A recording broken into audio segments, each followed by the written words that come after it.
welcome to another episode of Morgan's Pop Talks, breaking down the latest in reality TV and pop culture. Happy Thursday. Thank you again for being here. I'm just going to fix my microphone in case any weird noises start happening. Anywho, how's the week going? Of course, we have a lot to discuss. I say that every single week, but before we get to it, top of the show rants.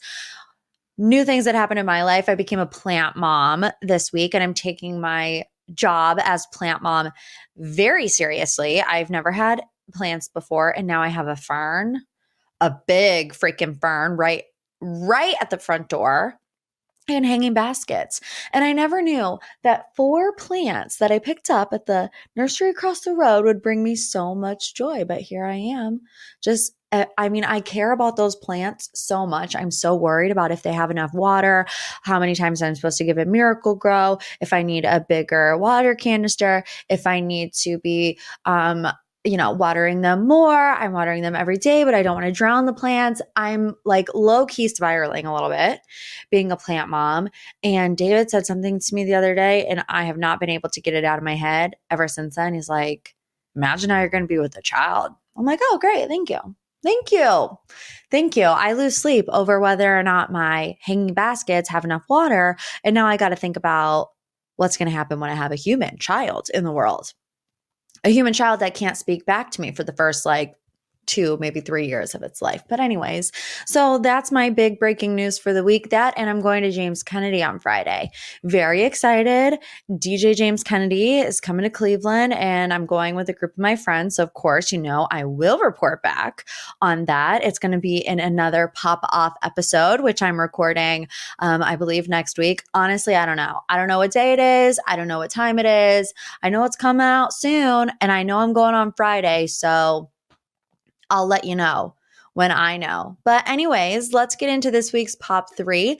These are the 3 biggest headlines in reality TV and pop culture. Let's start with Jennifer Lopez and Ben Affleck. There are all kinds of split rumors going on between them, headlines saying they're not in the best place. They've been married for 2 years. And now they're living in separate houses. So according to one source, Jennifer is living in their $60 million Beverly Hills home, while Ben Affleck is staying at a rental property nearby.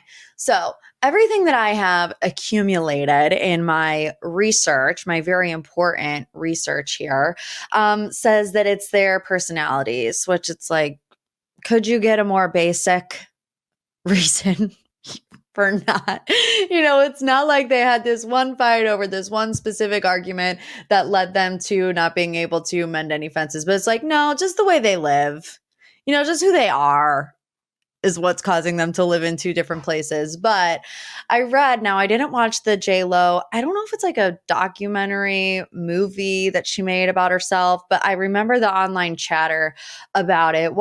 People weren't like blown away by it. People weren't like ranting and raving from what I saw. But it was the greatest love story never told. And Ben Affleck, I guessed at an interview in this documentary, and he said, I said, listen, one of the things I don't want is a relationship on social media. Then I sort of realized it's not fair. It's not a fair thing to ask. It's sort of like you're going to marry a boat captain and go, well, I don't like the water. Okay. So that was something that he said very publicly in a documentary that Jennifer Lopez herself made.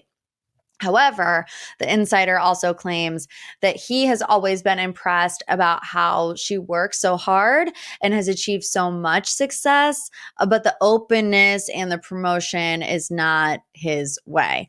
So there's another headline that I saw out there that reportedly, J.Lo is upset that Ben told her she's never satisfied. So this came from Entertainment Tonight.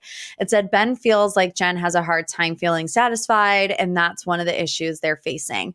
Ben is one of the only people who feels comfortable enough to be honest and real with Jen. It's part of why Jen loves him, but also why she's upset with him. The insider then added, she tries to play it off like she doesn't care what the public thinks of her, but she loves her fans so much, so their feedback does impact her. Ben and Jen are going through normal problems and nothing scandalous is going on. I don't even know where to begin with this. I really don't because, everybody has an opinion on whether or not you should get back together with an ex. I mean, in their case, it's been 20 years since they were together the first time around. And I feel like 9 times out of 10, people will say, don't get back together with your ex. I can't say that because I got back together with mine after 7 years and we are now married. So, I think the thing of it was in my relationship, we were both super, super young and we had some growing up to do, but we liked who each other were as adults.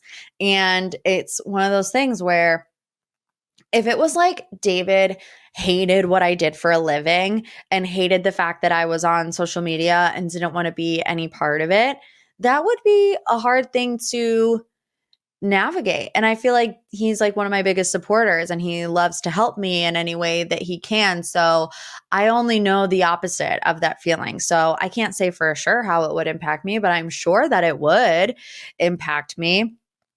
I also just think like the storybook romance that is J.Lo and Ben of how, they were the Hollywood it couple and then they broke up and then it's been 20 years and now they're doing like a remake to that album and the music videos and all the things. It is very nostalgic.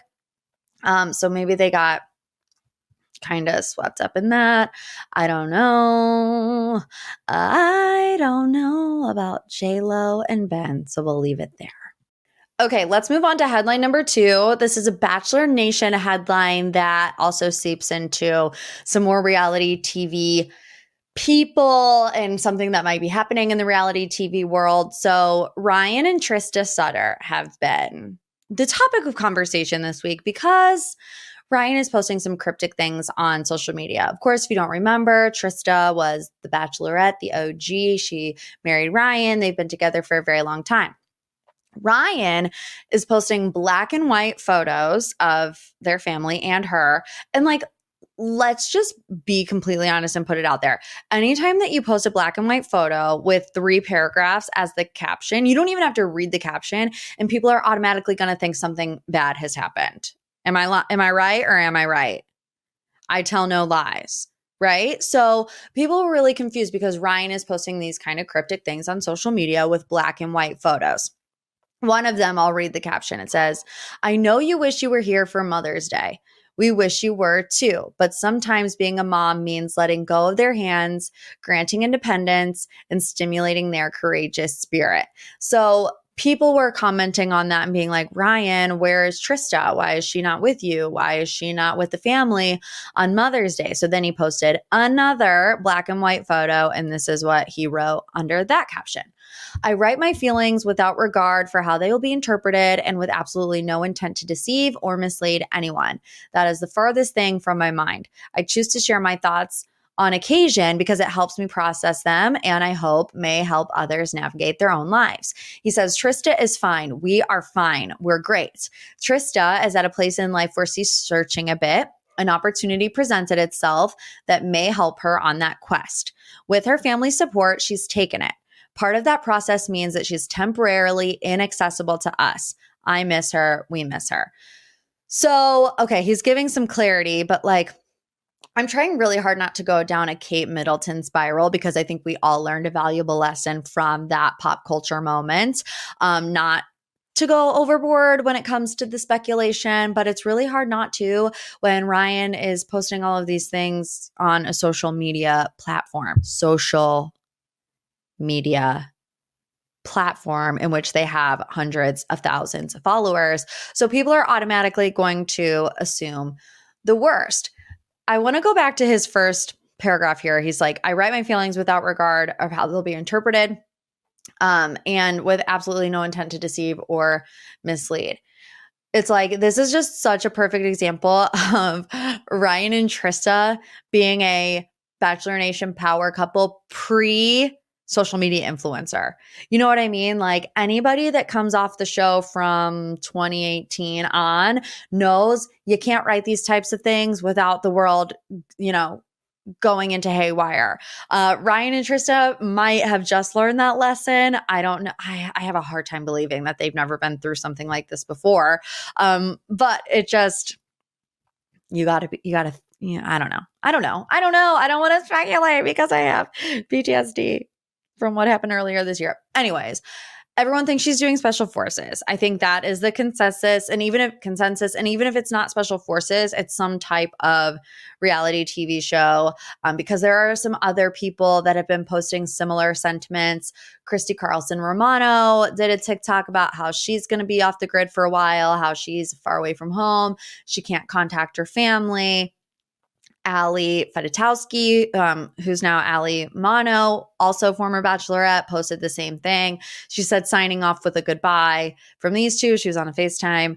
Thank you for holding down the fort for me, to her husband. I'll be back before you know it. And Brody Jenner.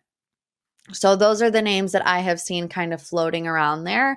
And I think whenever they cast for special forces, they look for people who have a story, but also are on some type of journey, So I feel like Ryan kind of saying, Trista has been searching for a bit and this opportunity presented itself. I feel like it fits the mold of how they cast for special forces. So we will see.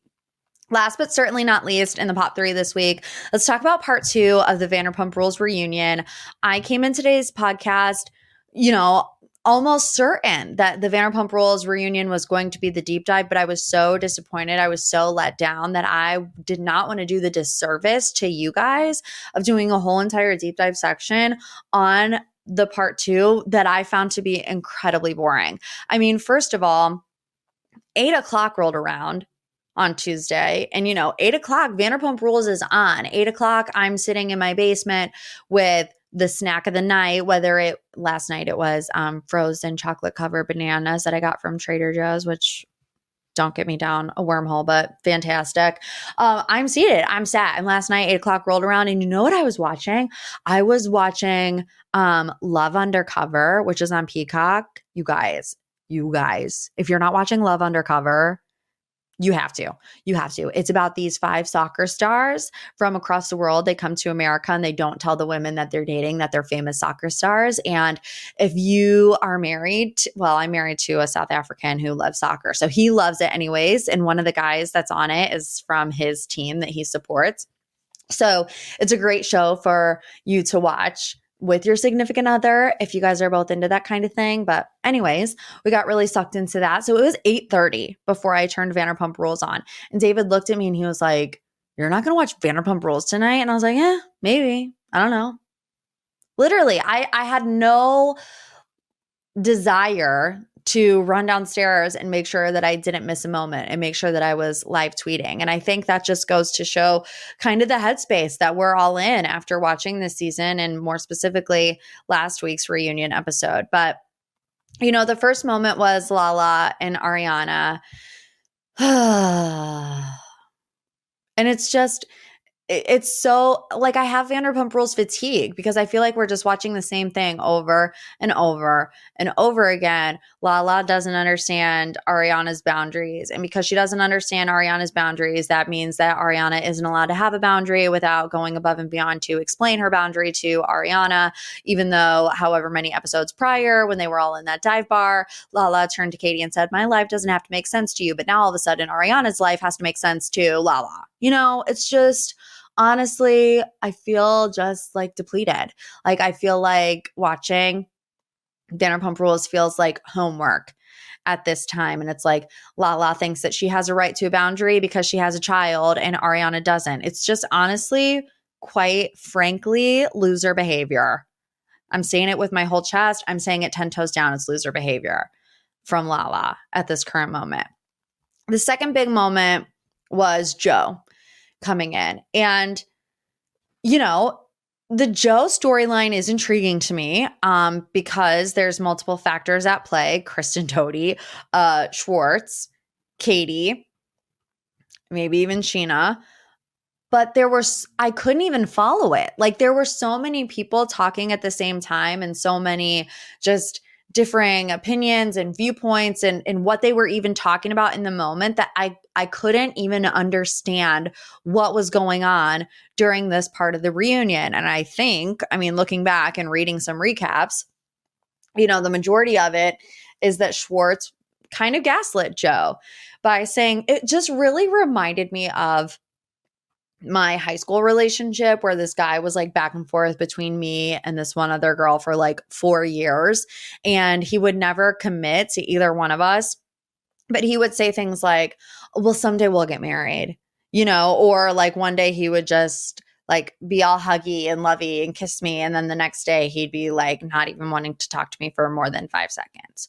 And I feel like that's what Tom Schwartz did to Joe. But Tom Schwartz is 40, not 17. So, I think Tom Schwartz is just such a people pleaser that he can't even give Joe a reason why the relationship or the situationship didn't work out, because he's like so concerned with hurting her feelings. Bro, you already hurt her feelings. It's like, why are you trying to tiptoe around it now? The feelings have been hurt. You not being direct and honest with her has actually done more damage than you just actually coming out and saying what the relationship was or was not. And I just think overall, in general, Joe Wenberg is not built for reality television. I don't think she can handle the heat. The only other part that I found interesting was James at the end yelling at Tom Sandoval. Like anytime that James is going, bruv, bruv, bruv, I'm invested. I'm locked in. My eyes are on James. And this was about the dog situation, about who has custody of Maya and Kitty. And, James brings up Graham, hippie, formerly known as Graham. And he says, you roll your eyes like that, but you were totally fine when Raquel took Graham from me and you became a secret new daddy. And then he went on and on and on. And I'm like, okay. That was like 3 seconds long. And it was the most interesting part of the reunion, in my opinion. And, I think the authenticity of Vanderpump Rules has just really plummeted within the last couple of weeks. I saw even Schwartz said this on Jackson Brittany's podcast. He said, there's no doubt about it, unequivocally, Lala does her job. But when I think about it like a job, it detracts away from the reality a bit. These are my friends. I love these people. I've grown up with these people. When you say it explicitly, when you start talking about doing your job, show up, do the work, these aren't storylines on a fictional TV show. This is my life. And I feel like it detracts from the authenticity. And I completely agree with him. And, Lala and Sheena, I've seen this comment a lot, that they're weaponizing motherhood, right? Where, Ariana, you don't have to care about the show. Katie, you don't have to care about the show, but this is my livelihood that I feed my child on. So can you please do the job or whatever? Do the job. I agree with Schwartz. It just lacks authenticity and it's not hitting the way that it used to. So all that to say, I am looking forward to part 3. I know you're all rolling your eyes. You're like, Morgan, are you serious? Get it together. But I think they saved the best for last. And can we just say, like, not all reunions have to be 3 parts.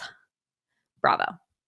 All right, let's move on to this week's deep dive. We're going to talk about the Valley this week, because I think the Valley right now is the star of Bravo. I think the Valley is that girl. We weren't anticipating the Valley to be so good, but it is. And I think why the Valley is popping off and why Vanderpump Rules is not is because of the authenticity of it. Vanderpump Rules is 11 years in. These people are seasoned reality TV vets and they do the job. They create the drama. And like we just discussed, it lacked authenticity. The Valley, season 1, you do have 3 reality TV people that kind of know the ropes in Kristen, Jax, and Brittany. But for the most part, these people have nothing to lose. They're not looking for their 12th season. They're looking for their 2nd season. And they're just putting it all out there. And we are loving it. And I have to eat my words because I was a Valley hater in the beginning. I really didn't know how it was going to pan out. But now I look forward to the Valley more than I do Vanderpump Rules. And I feel like a lot of people feel that way. There are so many relationship issues at play. We have Jax and Brittany, we have Michelle and Jesse, Janet and Jason, Danny and Nia, and Luke and Kristen. Michelle and Jesse, it feels like it's the most apparent that their marriage is on the rocks, although Jax and Brittany are pretty bad as well. But it feels like on camera, at least, it seems that Jesse wants to try to make this relationship work, but Michelle doesn't. Now, I think something that we have to remember is that we didn't get to see what it took for Michelle to get to this place. She does seem very like cold towards Jesse, like a bit of a brick wall. I feel like she's already checked out of the relationship. And, you know, we see Jesse going on these spiritual retreats and like doing ayahuasca, I think, or something like that. And you look at that at face value and you're like, oh, he's really trying and she really does not care at all. But I have to wonder, like, how many years of bad behavior did Michelle put up with to get to this particular point? I don't know. There in the show, there's this rumor going around that Michelle is texting these big Hollywood actors and directors and sexy photos. And Jax brings it to her attention and she's like, well, yeah, I text actors and yeah, I text directors. I'm a realtor. Period. End of sentence. She's like, no, dude, like, are you sending sexy pictures? Are you sending like flirtatious messages? And she's like, no, I'm just trying to sell a house here and there. Jax, don't you know that that's how real estate works in California? And, you know, this is all going around behind their backs and they haven't brought it up to Jesse or Michelle face to face until this moment. And then, of course, Michelle goes to Jesse and she's like, Jax said this. And immediately, Jesse's like, Jax. I can't start screaming because Harley's here and he'll start barking like a madman. But, you know, Jesse... I know Jesse is a very polarizing character, but he also was made for reality TV. You can love or hate these people. You can love or hate Jax Taylor. We all, I think, feel the same. But you can't deny the fact that he makes for great reality TV. But, you know, Jesse's chalking it up to, oh, she's networking. I'm not a jealous person. Michelle is networking. I mean, hindsight, we know that they're broken up now. We know that they're dating new people now. We know that the Valley isn't getting a reunion at this particular moment. I actually am glad that the Valley's not getting a reunion. I think they need to earn their stripes a little bit more before they get a reunion. And I know that there's a lot of stuff out there that people want answers for, but I think we'll get answers in season 2. So I think that's the right decision that they are not having a reunion right off the bat. And then we have Jax and Brittany, who are fighting nonstop about Brittany's stomach issues and what Jax believes is her drinking. So Brittany has gotten sick 2 times, I think, this season. One was at like a hibachi dinner, and now they're on this baby moon for Janet. And Brittany is so sick that she has to go home or excuse herself from the group. And Jax automatically always assumes that it is drinking related. Jax is going off on Brittany multiple times because he's like, she's drunk. Don't you want more kids? Stop drinking. Just being very condescending and harsh towards Brittany. And I mean, if you were a Vanderpump girly, you know, Brittany has been having these stomach issues for years. We remember she thought she had some type of like stomach ulcer or something. She went to the doctor back then and he told her like stop drinking, but they were going on a trip to Mexico and she drank anyways. And it's like, I don't know the root of the problem of Brittany's stomach issues, right? Like nobody does. But the way that Jax speaks to Brittany is unacceptable. I mean, in front of people on national television, making her out to be some drunk. I mean, he makes it seem like she's a functioning alcoholic. And she's like, I've had 2 drinks while I was here. We're on a group trip with my friends. Like, what do you want me to do? And, you know, it's not that she has this serious issue with alcohol. It's that he believes that alcohol makes her sick and her choice is to continue to drink even though it makes her sick. Go to a doctor. Get on the phone. Something. She might have an allergy that they don't know about. Instead of getting in these knockout, drag down fights in front of people. And, you know, Janet recommends later in the episode, like, y'all should go to therapy. And we're like, Janet, they've been going to therapy. Where have you been, Janet? They have been going to therapy.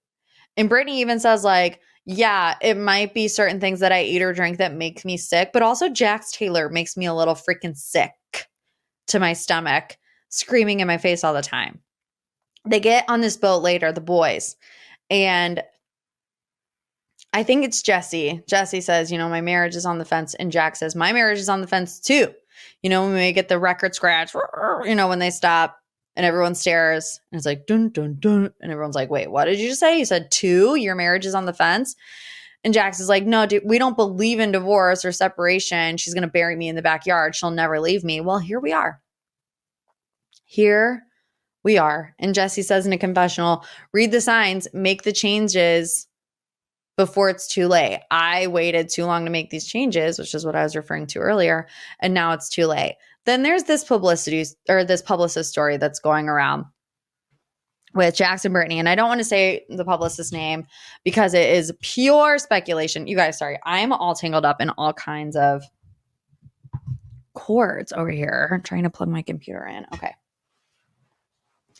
I don't want to say her name. Google it.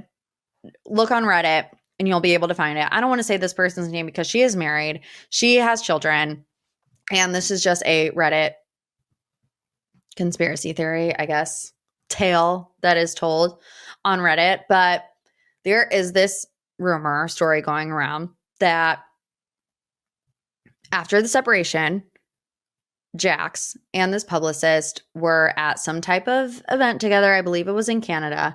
And long story short, that they were intimate with each other. I know this is a PG podcast, so that's how I will put it. We need to come up with a code word for when we're talking about, that type of stuff. So if you have a code word, send it to me in the DMs and we'll decide on that later. But that was a rumor. And I was like, there's no way. This woman is married. She has a career. She has children. She works with a lot of high profile reality TV people. Like, one way to kill your career is to do something like that. Here's what I find interesting. First of all, nobody has addressed it publicly. And second of all, Brittany unfollowed both of them. So that to me says some things. Like, if I'm Brittany, I'm not going to unfollow somebody unless somebody actually did something to me. Also, the fact that blabbermouth Jax Taylor, has not said anything about this means to me, like, Jax, if he hears something, he's going to come out immediately and be like, this is BS, blah, blah, blah, this is lies, she's making up these lies, don't you guys have something better to do, you little internet trolls? Like, he would go ballistic. That's just the way that he operates. Nobody has said anything about it. I think it will be addressed in season 2 of The Valley. Okay, the little final part of this episode, well, I guess it's not the final part, but all the boys are like crying around a fire. Danny's crying because he's sleep deprived and he doesn't have thick skin, he says. Jesse's crying because he thinks his marriage are over. The men are poisoning Jason's mind about having a child. And then out comes Janet, like full steam ahead, hangry. She doesn't even get a word out. And Jesse's like, zip it, Janet. And then she storms out of the room. Jason follows her. Jason, like, what a guy. I think the best guy on the Valley is Jason. He consoles her. He's like, I was wrong. I should have tended to my pregnant wife. And like, that scene alone was 3 minutes. So the chaos that I just described happening in 3 minutes, imagine that happening for 46 minutes on the Valley, because that's what it is. Actually, I think it's 43 without commercials. I watch on Peacock, so I know. Kristen and Luke aren't really in this last episode because they weren't invited to the baby moon, but Janet thinks that Kristen and Zach are like hiding in the bushes because Zach did an Instagram story where he said that he was in Big Bear because they weren't invited. And it's just like, it's unhinged and we loved it. And like I said, no reunion, but we did get renewed for a season 2. So if you're loving the Valley, let a sister know. Last but certainly not least, let's check in on Summer House. So I do a full Summer House recap every single Friday on the Bravo tier on the Patreon. So subscribe if you're not a Patreon girly. You can do that. The link is in the show notes below. I've talked a lot about Kyle and Amanda. So today we're going to focus on Carl and Lindsay. And what I will say about Kyle and Amanda is not that I see Kyle's side, because I think that he has maniac tendencies, that Kyle Cook, where he just gets in a blackout rage, whenever he doesn't get his way. I think the stuff with Loverboy has a lot more to deal with money and the business going under than it has to do about being supportive of Amanda. However, I've been thinking this week, like, if I was Amanda and Kyle was my husband, I would just feel so uninspired, Like, I can sit here and say all day long that Kyle doesn't have the money. Kyle and Amanda don't have the money to launch a new business for Amanda, especially when you consider that he's like $3 million in debt. And that's like they have to come up with something that doesn't put them in even more debt or whatever. But I just couldn't imagine. Like, I feel like I always put I always make it about me. I guess I'm Sheena Shea. But like if I was trying to do something different, I just did something different, a career shift, and I didn't have the support of my husband, that would be really hard, really hard. So I'm giving Amanda some grace on that one. We're Team Amanda. Duh. Anyways, let's get back to Carl and Lindsay. So I've been saying for a while that the cracks in Carl and Lindsay's relationship all boils down to their communication style and the fact that Lindsay is very blunt and direct. And I've been saying that Carl is very passive and sensitive, but I actually think that Carl is passive and insecure, which I don't want to say they're the same thing. They can be close, right? But I just think that also with Lindsay being so blunt and Carl being so insecure, they can't have a relationship because they can't see each other's, points of view. But the conversation in the bedroom was wild. Lindsay is saying to him, we need to speed this process up. I'll be excited when, we actually are making plans forward and not just thinking of plans, not I want to do this. Now it needs to be I am doing this. She's like, and that's when I'll be excited for you. And Carl admits that he's been feeling defeated and that it feels like he is being critiqued and questioned and that he needs softness and tenderness. And like I said, sorry, Lindsay's blunt and direct. It just is what it is. And then Carl starts getting petty, the PowerPoint presentation, little jab. And, there's other things that happen in the episode that we're going to get to in a second. But whenever I saw that conversation of the two of them in the bedroom, I was brought back to the first couple episodes of the season where, a lot of people were on Carl's side because Lindsay very publicly accused Carl of being on something, which we can all agree, we've said it a million times, is the wrong thing to do. I don't think you do that on national television. And I think if you do that, you should apologize. We'll see if she does at the reunion. However, now that we see Carl's snappy side, if that's how he's acting on camera, that petty and that snappy, imagine how petty and snappy he's acting off camera in that car. So it's like people were very, very, very quick to judge Lindsay. And I mean, it was a shocking thing for Lindsay to say. I'm not going to, gaslight you guys into thinking that it was wrong for having an opinion on that because it was jarring. But there was this big piece of the puzzle that we were missing, and that was what happened in that car. And I think now seeing all of these conversations, we can kind of guess what happened in that car and if it was worse than what we're seeing on camera. So Carl is kind of saying to Lindsay, I want you to baby me. And that's just not who Lindsay is, and it's not who Lindsay will ever be. When Carl leaves the summer house without taking Lindsay's luggage. I know there's been a lot of fan theories all season long that Carl is trying to get Lindsay to break up with him in different situations so that he doesn't have to be the one to pull the plug. If I were Lindsay, that would have been the moment. She's a better woman than I, because if I ask you, hey, can you take my luggage home? And then you purposefully leave without my luggage. No, man, that would have been the end of it for me in that moment. Take the away suitcase while I go to Dockers for an afternoon with the girls and have a little fun, let my hair down a little bit. We can use some space. Now they got to play Tetris in the Mini Coupe along with 3 other women and their luggage because Carl didn't want to take it home and ride by himself. My thing is, if they're fighting so much, why does Carl care? Wouldn't he want a little separation as well? What, you want to sit in a 3-hour car ride home and just continue to fight? No, man, petty Carl. That being said, I never want this season to end. Inject Summer House Season 8 into my veins. Like, can we extend it? Bravo gods, please, because I can't get enough. I can't get enough Carl and Lindsay drama. Can't get enough Kyle and Amanda drama. Can't get enough Sierra and West drama. Can't get enough Jesse and West and their friendship. I mean, just all around the board, it's hitting. I can't get enough of Danielle. And we'll end it there. All right? All right. All right. Thanks again for tuning in to another episode of MPT. If you haven't left a review, please do so, whether you're listening on Apple Podcasts or Spotify or anywhere. YouTube, a little 5 stars, a little love you like assist, because you know I do. All right. We'll see you next week. Love you like assist. Bye, guys.